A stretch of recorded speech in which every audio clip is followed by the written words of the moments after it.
must gather your party before venturing forth.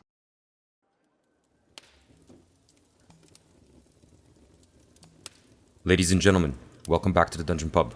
Once again, I am your humble bartender, and yeah, we're kind of back. So, being back, I've been thinking, all this class review stuff is kind of cool, and I know I promised I'm never going to be biased in these things, but I really love the fighter class. So, I figured, hey, let's do the fighter, we're going to do the martial guys, and the fighter is amazing. I don't know if you heard, I don't know if you know, but fighter is really good. So we're going to do the quick review. This is going to be part number 1. We're going to go behind the concept. We're going to talk about what the fighter gives you to start off with. And let's get a few quick things out of the way first. Number 1, if you're the kind of guy who likes to play the brawler guy, right? And you're a history buff maybe, or you like some particular kind of historical, let's say, fighting guy, like a knight or a samurai or a gladiator, friggin' cowboy, you're gonna know immediately right there when you open the book and you scroll through the classes for the first time, or maybe just kind of, I don't know, just look at the book again after some time you're playing, and you're gonna know that the fighter class is the class for you. Now, I can't really explain it. It's about personality, maybe, or maybe just some people are more attuned to their inner violent side. But the fighter is a very specific thing, kind of like the barbarian, even though, unlike the barbarian, that's just, again, my personal belief and what I've noticed for the entirety of the years that we've been playing D&D, the fighter is more of a platform than an entire concept. See, where the barbarian or the ranger or I don't know, the paladin, all the martial archetypes, they kind of force you into this paradigm, this idea that you need to have.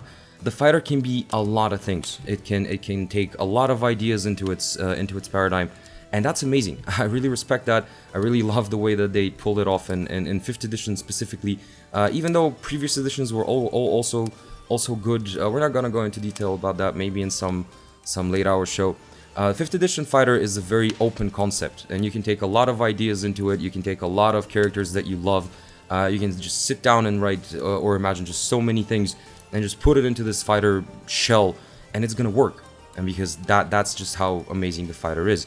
Now you're gonna be sitting there going, really, bartender guy, like, you're gonna be kind of biased right now. Yeah, I will be. I'm sorry, I love fighters.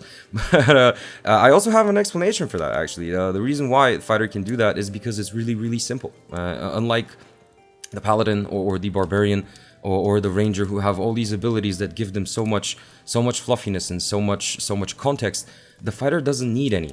See, you, the player, sir or ma'am, are gonna have to do that for the fighter class. The fighter is gonna give you all the tools and all the toys and all the amazingness that you're ever gonna need in terms of your idea being great in the game, on the battlefield, when you're role-playing. But you kind of get the idea, right? This is what the fighter class does. Simplicity has its own beauty.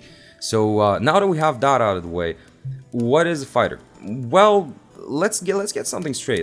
Not every person who picks up a weapon and dons some armor and marches in some army or sits on some city wall is a fighter. See, a fighter is a trained person. The fighter is supposed to be a specialist. This guy who excels at combat. This girl or guy or person who is just amazing at any fighting situation. And the fighter allows for some very, let's say, attuned builds to occur.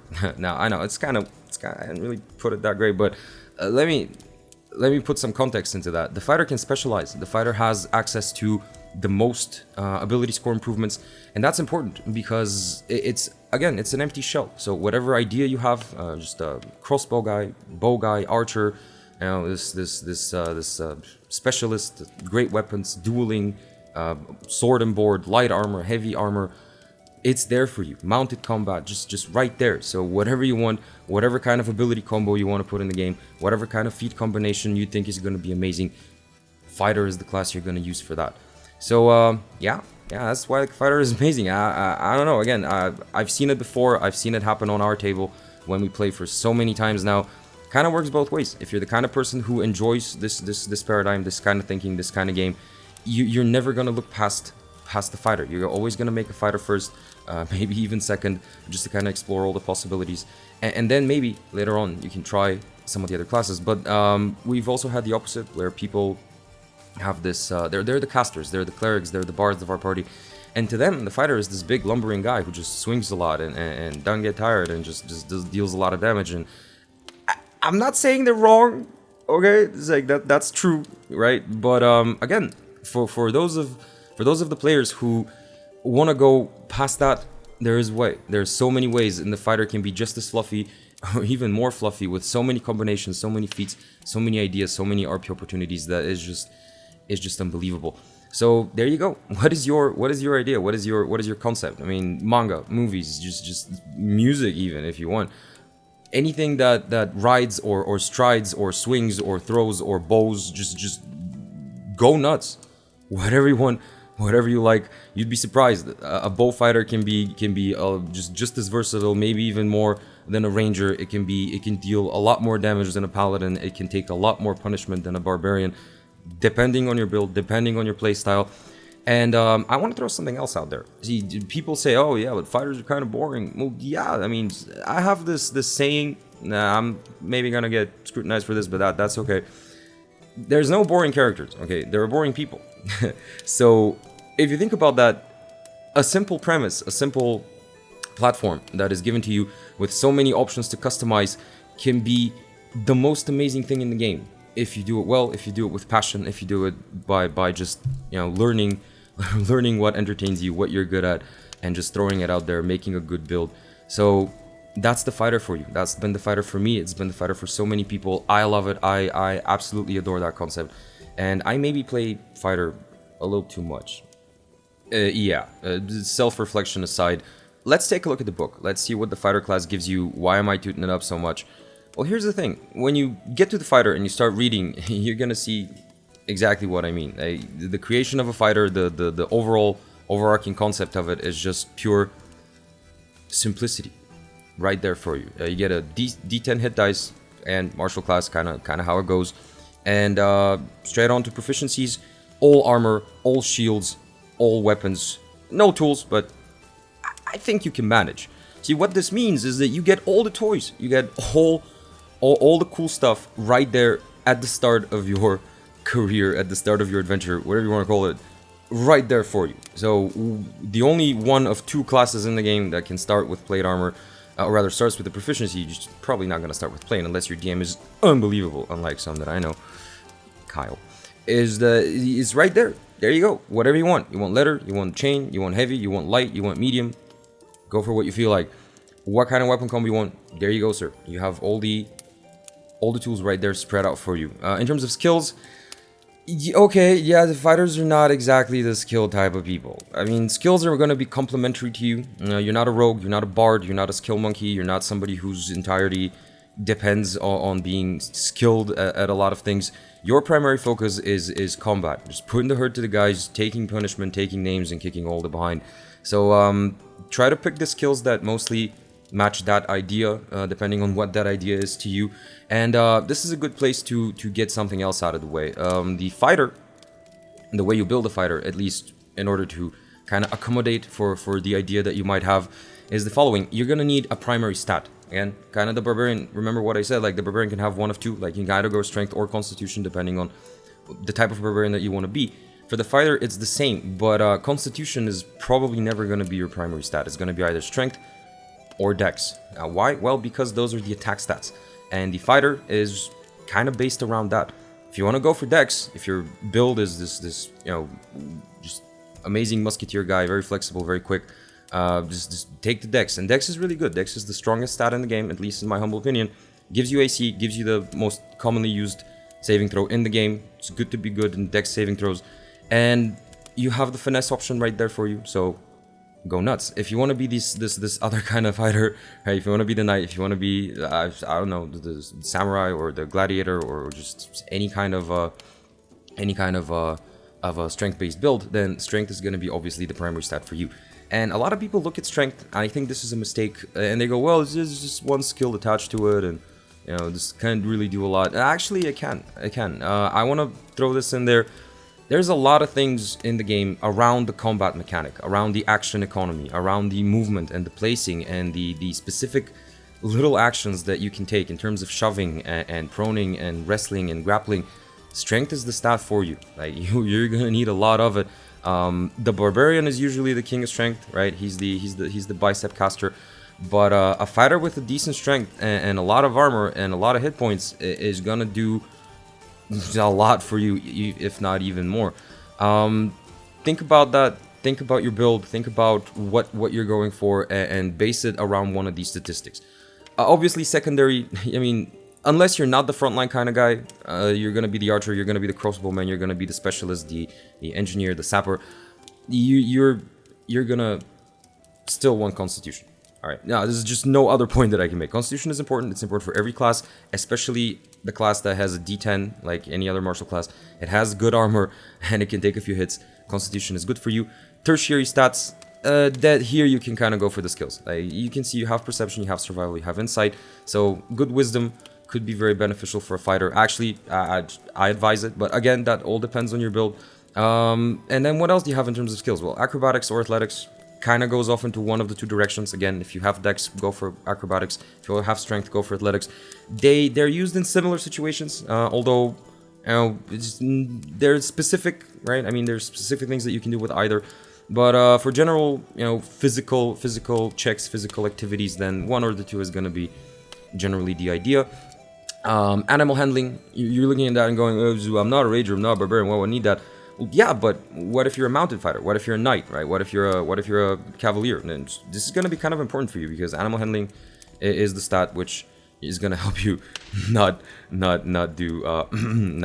fall off the horse, if you know what I mean. And then history, right? You're going history. Why would I ever want that? Well, hey, there's the Eldritch Knight, right? So again, Eldritch Knights kind of have intelligence, and that can be interesting. That can be fluffy. That can be kind of cool.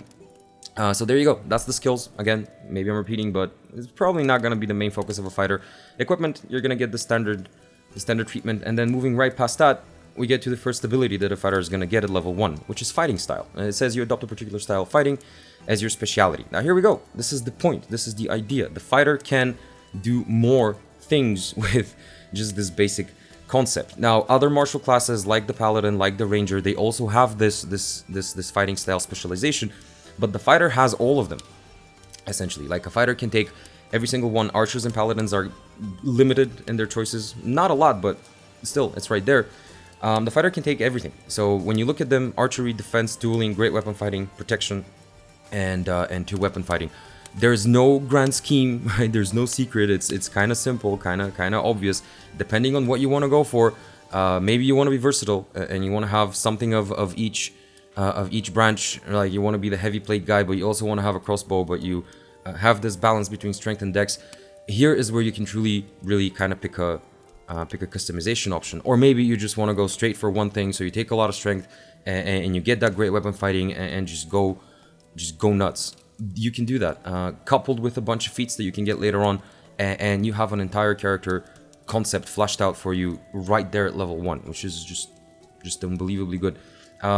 Level 1, further choice, second wind, a healing ability at level 1 as a bonus action that kind of recovers on a short rest.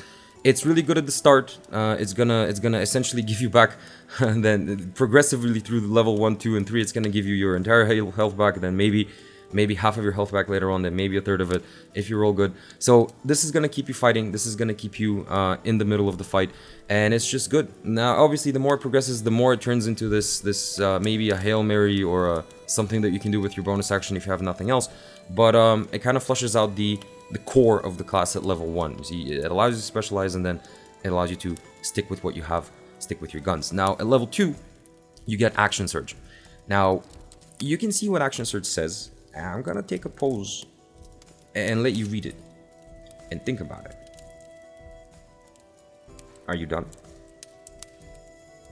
Yeah, that's exactly what it says. You can take another action right there. It doesn't cost you anything. It recharges on a short rest, and that quite literally means another action, right? So think of all the actions that you can possibly take. Yes, dealing more damage, throwing more attacks is there for you. You can also take dodge. You can also take so many things. Doesn't limit you. It's always there for you. And yeah, you're gonna say, well, yeah, it was only once. Sure, you can do it twice at 17th level, but at the right moment, with the right planning or the right tactical thinking, this can turn an entire fight around on its head and make your DM look at you going like, why'd you make a fighter guy? See, that's the point, and that's the one of the things behind the fighter that I really enjoy is this speciality, this over encompassing just simplicity of everything that works so well together and allows you to do so many things. Level 3, you can pick a martial archetype. We're gonna talk about them in the next segment of this review. We're gonna move past that, but the next part is actually very special, and again, you can take a specific moment to look at it very carefully, because we spoke about ability scores with the barbarian ability score improvements. This is the same thing. It allows you to either increase one stat by 2 stats by 1, or pick a feat. And unless for whatever reason your DM has decided to not include feats in his or her campaign, then this is going to be very important for the fighter class, because the fighter class has the most ability score improvements of any other class in the game. You get to have way too many, if you ask me. Like, this is 7, right? I think, right? You can count them. I believe there's 7, and here I am talking about being like enamored with fighters, but why is this so special? Well, because you can up your stats to wherever you desire, right? And further to that, if you have a really fleshed out concept that you want to make, there's going to be a lot of feats there for you that will allow you to do that. Again, we're going to go over that in the next segment, but think about it. Just think about all the possible combos that you can do with Shield Master, with Sentinel, with Resilient, with all the weapon feats that you can acquire in terms of polearm mastery, in terms of heavy weapon mastery, in terms of just dual wielding stuff, in terms of crossbows and bows, and just out there, so many combos, so many possibilities. Couple that with the action economy, the fact that you can do action surge, and just you can do so many amazing things. And then at level 5, you get to have an extra attack. Now, other classes like the Barbarian, which we already covered, like the Ranger, like the Paladin, some types of bards, they can do this as well. You, sir or ma'am, because you're a fighter, you can go one more step, or actually 2 if you have to be precise. At level 11, you get to attack 3 times. And at level 20, which is more like a capstone really, you get to attack a 4th whooping time. So at level 11, you get to do 3 attacks with your weapon, which you're specialized with your entire concept behind it. And just think about the action surge possibilities, think about the feats. It just gets so good. So yeah, this is it. This is in the entirety of it. Oh well, in there there's the Indomitable, which again just further adds to the fluffiness and the amazingness that you can pull off. But at level 9, you can reroll a saving throw that you failed. And that's it. Again, doesn't take you an action, doesn't take you an entire piece of the action economy away. And you can do it once at level 9, you can do it further times at level 13 and 17. What I usually do is I wait for that one moment, the clench moment, the clutch moment, and just, ace that saving throw. Everybody's like, yeah, we're not gonna die. So that's what it does. That's what it's there for you to be just amazing at the right time, at the precise moment where it's needed. So that's it. There you go. That's the entirety of it. It's that amazing. It's that simple. It's that concrete.